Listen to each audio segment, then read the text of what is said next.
নমস্কাৰ, মই ৰঞ্জন চৌধুৰী। ইণ্ডিয়াৰ আটাইতকৈ পাৱাৰফুল মানুহ, যাৰ বাল বি বাঁকা কৰিব নোৱাৰে কোনো। হয়, মুখ্যমন্ত্ৰী ডাঙৰীয়া, মই আপোনাৰ কথাকে কৈ আছোঁ আৰু মই চিধা পোনপটীয়াকৈ মই আপোনাক সুধিছোঁ। আপুনি যোৱাকালি বাক্সাত জেলত যি ঘটনাটো হ'ল, তাৰ কাৰণে আপুনি চিধা ক'লে যে ইয়াত তৃতীয় শক্তি আছে বুলি।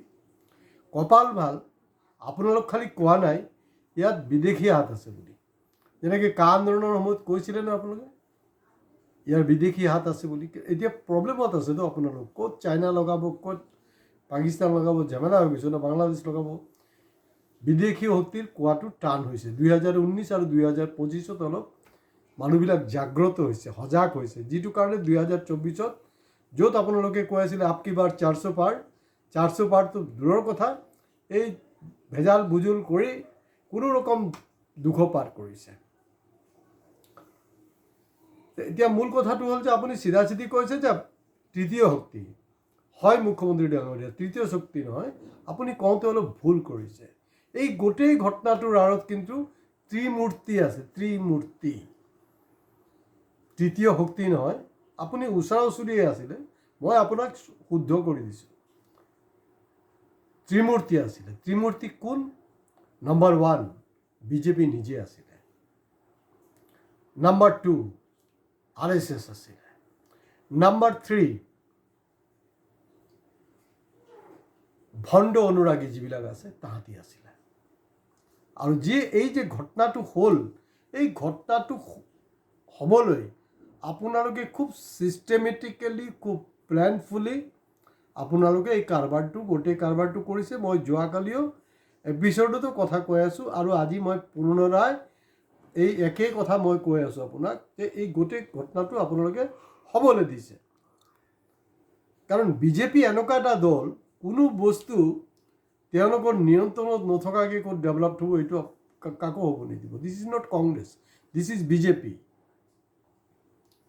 তো এই কাৰবাৰটো এই তিনিটা শক্তি কাম কৰি আছে। বিজেপি নিজে, RSS আৰু ভণ্ড জুবিনৰ যিবিলাক ভণ্ড অনুৰাগী, একদম স্পষ্ট কথা।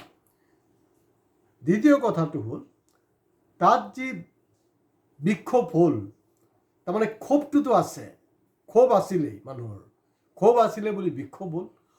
নচিব ভাল এই ঘটনাটো গোৱালপাৰা বা ধুবুৰীত হোৱা নাই।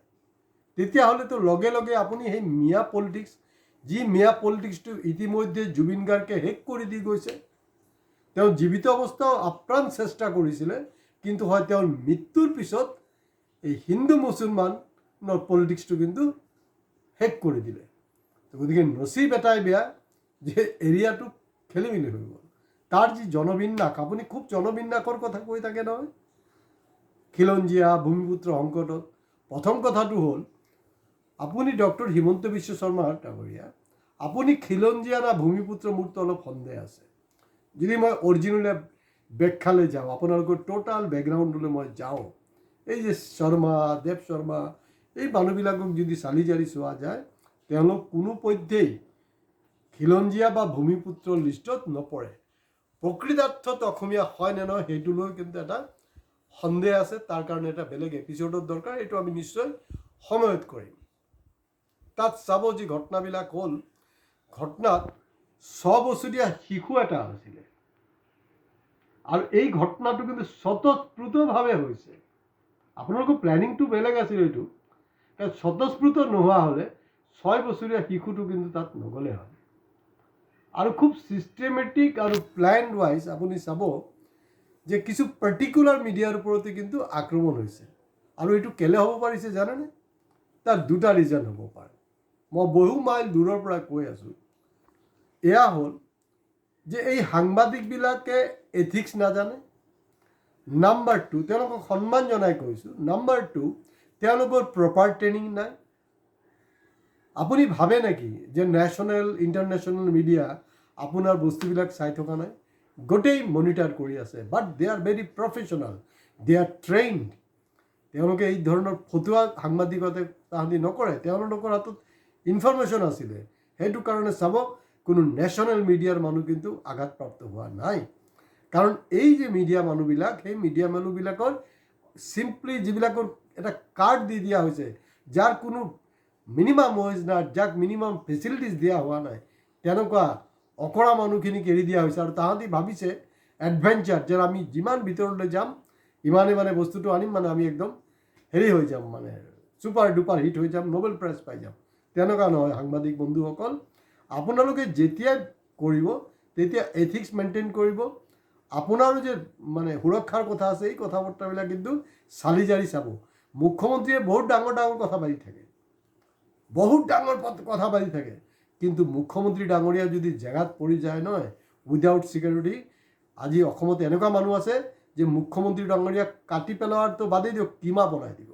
মই আপোনাক কৈ আছোঁ, কাৰণ মানুহৰ ক্ষোভ এনেকৈ আছে। তেওঁ এটা সুৰক্ষিত এৰিয়াত আছে, সাংবাদিকজন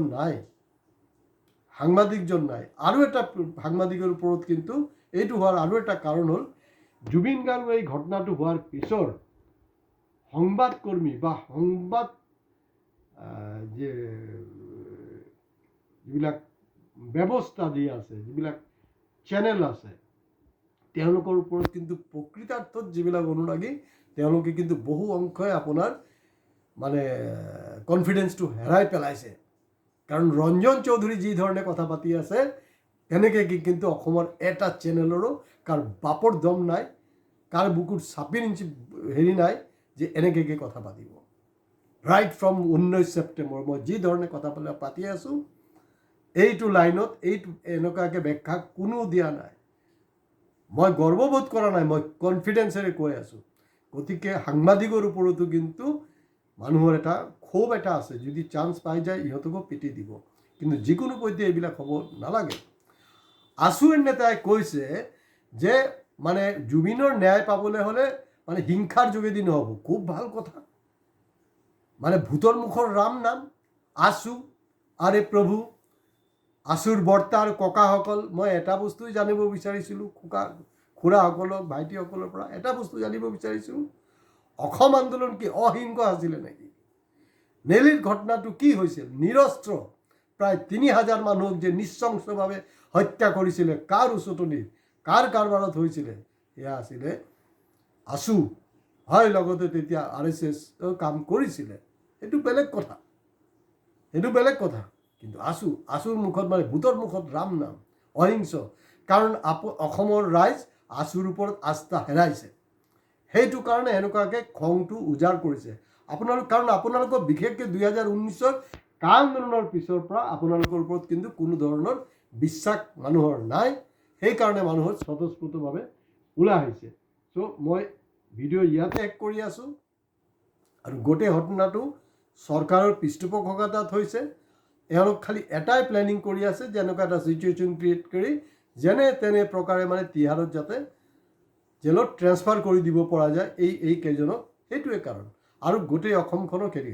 কিন্তু প্ৰব্লেম হ'ল হিমন্ত বিশ্ব শৰ্মা ডাঙৰীয়া কেতিয়া ভবা নাই যে জীৱিত জুবিনতকৈ যে মৃত জুবিন ইমান শক্তিশালী, ইমান ভয়ংকৰ হ'ব, সেইটো কিন্তু কমচে কম হিমন্ত বিশ্ব শৰ্মা ডাঙৰীয়া ধৰিব পৰা নাই। ধৰিব পৰা হ'লে 19 তাৰিখৰ পৰা 19 ছেপ্টেম্বৰৰ পৰা ধাৰাবাহিকভাৱে তেওঁ যি মানে ৰাজনীতি কৰি আছে, সেই ৰাজনীতিটো কিন্তু তেখেতে নকৰিলে হয়। কিন্তু তেওঁ বুজি পোৱা নাই। তেওঁতে বুজি পাব লাগে, যিকোনো পৰিস্থিতিত ন্যায় পাব লাগে, পৰিৱেশ শান্ত হ'ব লাগে, অহিংস হ'ব লাগিব। কিন্তু অহিংসৰ কথা যিবিলাকে কৈ আছে, আপোনালোকে তেনেকৈ দৃষ্টান্তমূলক কিবা কৰক। আৰু এই মুহূৰ্তত চবতকৈ যোনটো বেছি ইম্পৰ্টেণ্ট, এইটো হ'ল মুখ্যমন্ত্ৰী ডাঙৰীয়া আপুনি নিজে পদত্যাগ কৰক। আৰু বিৰোধী দলবিলাকক মই এটা আহ্বান জনাইছোঁ, আপোনালোক এনেকুৱা এটা পৰিস্থিতিত স্পেচিয়েল এছেম্বলি ছেশ্যন মতাৰ কাৰণে আপোনালোকে আপিল কৰক। আপোনালোকে আপিল এই মুহূৰ্তলৈকে কৰা নাই, কোনো চেনেলে কোৱা নাই। গতিকে সেই প্ৰস্তাৱটো মই দিছোঁ, তাৰ প্ৰতি গুৰুত্ব দিব। নহ'লে কি হ'ব, এই ধৰণৰ লাইনত কথা যদি নাপাতে, অহা দিনত কিন্তু বিৰোধী পক্ষকো কিন্তু অসমৰ ৰাইজে নামানিব। নমস্কাৰ।